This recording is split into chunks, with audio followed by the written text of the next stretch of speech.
이 새벽 예배의 자리로 나오신 모든 성도님들을 주님의 이름으로 환영하며 축복합니다. 다 함께 사도신경 낭독하심으로 신앙 고백 드리겠습니다. 전능하사 천지를 만드신 하나님 아버지를 내가 믿사오며 그 외아들 우리 주 예수 그리스도를 믿사오니 이는 성령으로 잉태하사 동정녀 마리아에게 나시고 본디오 빌라도에게 고난을 받으사 십자가에 못 박혀 죽으시고 장사한 지 사흘 만에 죽은 자 가운데서 다시 살아나시며 하늘에 오르사 전능하신 하나님 우편에 앉아 계시다가 저리로서 산자와 죽은 자를 심판하러 오시리라. 성령을 믿사오며 거룩한 공예와 성도가 서로 교통하는 것과 죄를 사하여 주시는 것과 몸이 다시 사는 것과 영원히 사는 것을 믿사옵나이다. 아멘. 다 함께 찬송가 246장 나 가나안 땅 귀한 성에 찬송하시겠습니다.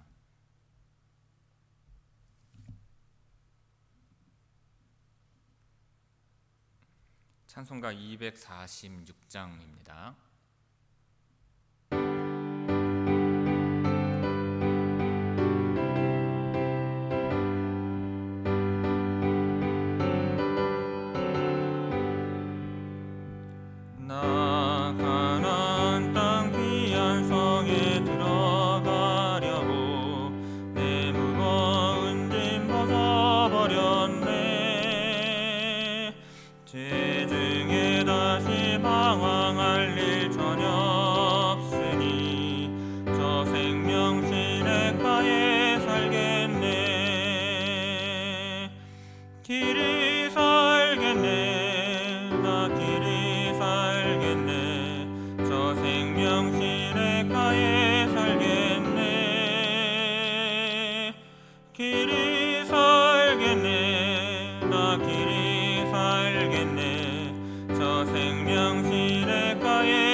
오늘 새벽 우리에게 주시는 하나님의 말씀은 신약성경 야고보서 2장 1절에서 3절까지의 말씀 보도록 하겠습니다. 2장 1절에서 3절까지의 말씀입니다. 제가 봉독하겠습니다. 내 형제들아, 영광의 주 곧 우리 주 예수 그리스도에 대한 믿음을 너희가 가졌으니 사람을 차별하여 대하지 말라. 만일 너희 회당에 금 가락지를 끼고 아름다운 옷을 입은 사람이 들어오고 또 남루한 옷을 입은 가난한 사람이 들어올 때에 너희가 아름다운 옷을 입은 자를 눈여겨보고 말하되 여기 좋은 자리에 앉으소서 하고 또 가난한 자에게 말하되 너는 거기 서 있든지 내 발등상 아래에 앉으라 하면 7절까지 읽겠습니다. 너희끼리 서로 차별하며 악한 생각으로 판단하는 자가 되는 것이 아니냐. 내 사랑하는 형제들아 들을지어다.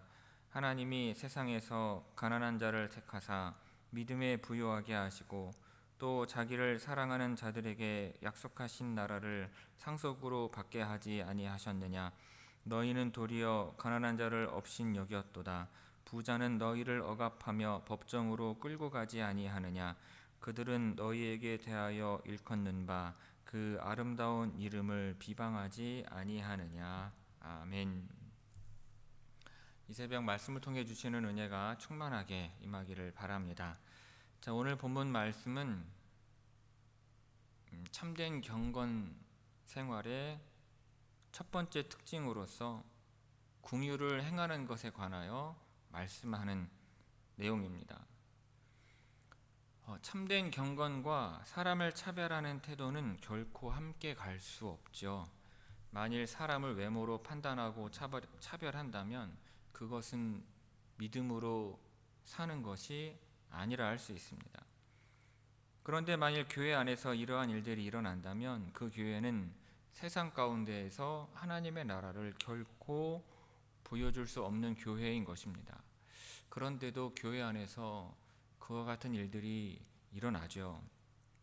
가난한 성도는 우습게 보이고 부자 교인은 아무래도 대접을 달리 받습니다. 가난한 교회의 가난한 목회자는 기가 죽고 부유한 교회의 부자 목회자는 기가 사는 것입니다. 가난한 교회는 우습게 보이고 부유한 교회는 우러러 보이는 것입니다. 왜 그런 것이고 무엇이 잘못된 것이겠습니까? 야고보는 오늘 본문에서 이와 같은 문제를 다루고 있습니다. 먼저 1절은 사람을 차별하여 대하지 말라고 하고 있습니다. 야고보는 여기서 예수 그리스도를 소개하면서 영광의 주 곧 우리 주 예수 그리스도라고 하고 있습니다. 자, 영광의 주라고 하는 표현은 예수님께서 부활하시고 하늘에 오르셔서 하나님 보좌 우편에 앉으시고 장차 영광 가운데 다시 오실 것을 생각나게 하는 표현입니다. 그런데 지금 사람을 외모로 판단하는 문제를 다루면서 예수 그리스도를 영광의 주라고 표현하는 것은 의미가 깊습니다. 야고보 자신도 예수님께서 살아계셨을 때 육체로는, 즉 외모로는 예수님께서 진정 누구신지 알아보지 못하는 치명적인 실수를 했기 때문입니다. 야고보의 서신에서는 밝히고 있지 않지만 야고보가 예수님의 참된 모습을 깨닫게 된 계기는 부활하신 주님께서 직접 나타나셔서 그에게 믿음의 눈을 뜨게 해 주셨을 때였습니다. 이것을 생각을 하면 야고보가 영광의 주라고 표현하고 있는 것은 그 의미가 더욱 절실해지는 것입니다. 만일 십자가에 달려서 처참하게 죽으신 예수님만을 본다면 그분이 누구신지 알 수 없을 것입니다. 마찬가지로 겉으로는 초라하고 누추한 성도라 할지라도 그 겉모습만을 본다면 하나님의 복음과 그 언약 안에서 그가 어떠한 존재인지를 놓치게 되는 것입니다. 자, 우리 1절 말씀 함께 봉독하겠습니다. 1절 말씀입니다. 내 형제들아, 영광의 주 곧 우리 주 예수 그리스도에 대한 믿음을 너희가 가졌으니 사람을 차별하여 대하지 말라. 아멘. 그리고 2절, 3절은 보다 구체적인 상황을 예로 들고 있습니다.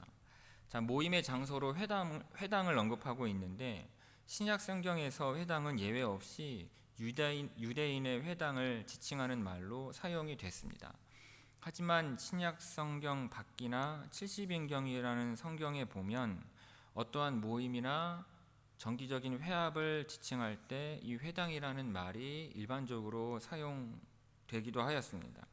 그렇기 때문에 여기서의 회당은 유대인들이 말하는 회당이든지 아니면 다른 장소였든지 어떤 건물이나 장소보다는 함께 모인 그 모임 자체를 가리킨다고 보는 것이 적절할 것입니다.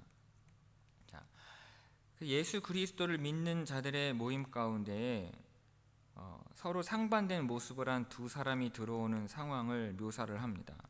먼저 부유하고 잘 차려입은 사람이 들어오고 그 다음에 남루하고 초라해 보이는 사람이 들어옵니다.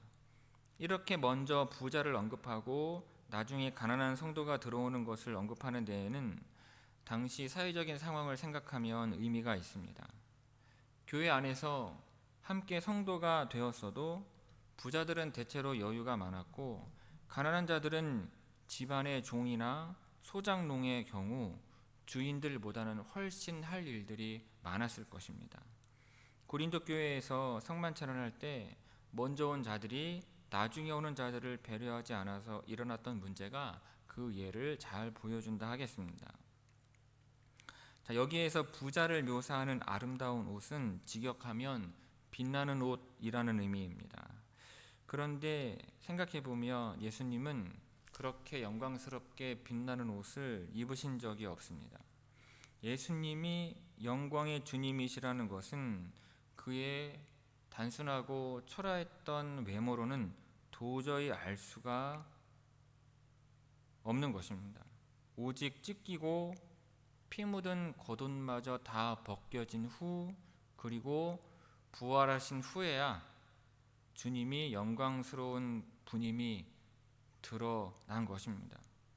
예수님께서 변화산에서 그 얼굴이 해같이 빛나고 그 옷이 그 빛과 같이 씌어지셨는데 남루한 외모 속에 숨겨졌던 그분의 영광을 보게 된 것도 오직 계시를 통해서였던 것입니다.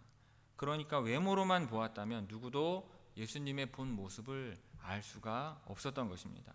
그래서 성도들이 사람을 겉모습만으로 판단하는 것은 마치 예수님을 겉모습만 보고 알아보지 못했던 실수를 하는 것과 같은 것입니다.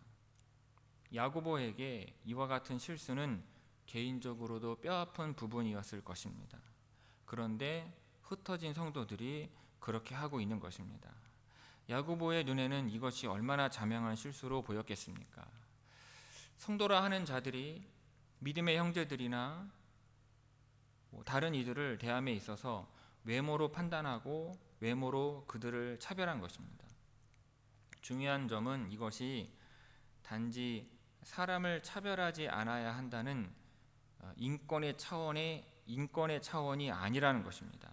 예수 그리스도를 외모가 아닌 믿음으로 받아들인 성도들이 동일한 믿음의 방식대로 다른 사람들을 대하고 있지 않은 사실 자체가 문제가 되는 것입니다. 사람을 대하는 그들의 태도가 성도로서 그들의 본질과 일치되지 않는 것입니다. 이들은 모일 때 부자들은 좋은 자리에 모시고 가난하고 남루해 보이는 자는 무시하고 차별하였습니다. 어떻게 노골적으로 그렇게 할 수 있을까 싶지만 당시에는 지금과 다르게 자유인과 노예가 구별되어 있었고 주인과 종이라고 하는 계급이 있었던 사회였음을 감안해야 합니다. 중요한 사실은 그들이 사회에서 그렇게 하던 대로 교회에서도 그렇게 하고 있었다는 것입니다. 교회가 사회와 무엇이 달라야 하는지에 대한 감각이 없었다는 점입니다. 이 3절에 언급되고 있는 발등상은 의자에 달린 발을 놓는 발판과 같은 것인데 여기서는 문자 그대로 발 아래라는 뜻일 수 있습니다. 그러니까 내 발 아래에 앉든지 서 있든지 하라는 뜻으로 볼 수 있는 것입니다.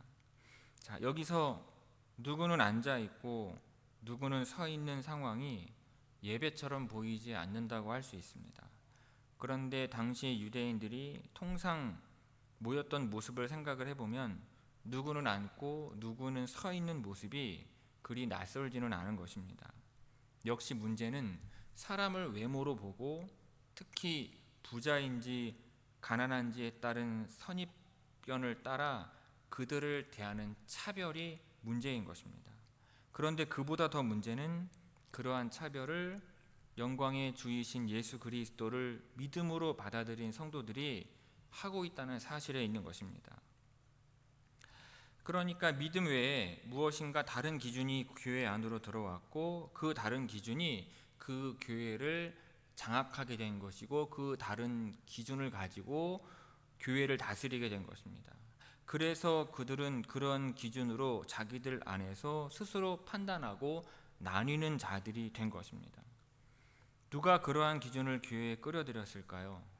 그리고 누가 그러한 기준들로 서로를 판단하고 차별하였습니까? 여러분, 그들 스스로 그렇게 한 것입니다.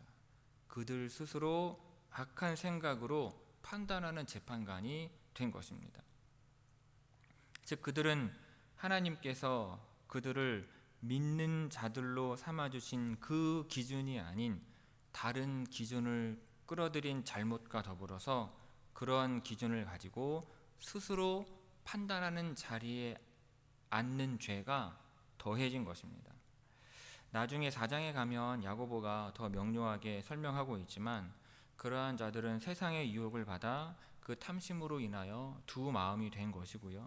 그러한 나뉜 마음을 가지고 다른 형제들이나 사람들을 판단하여서 스스로 하나님께서나 하실 수 있는 재판관의 자리에 앉는 죄를 범한 것입니다.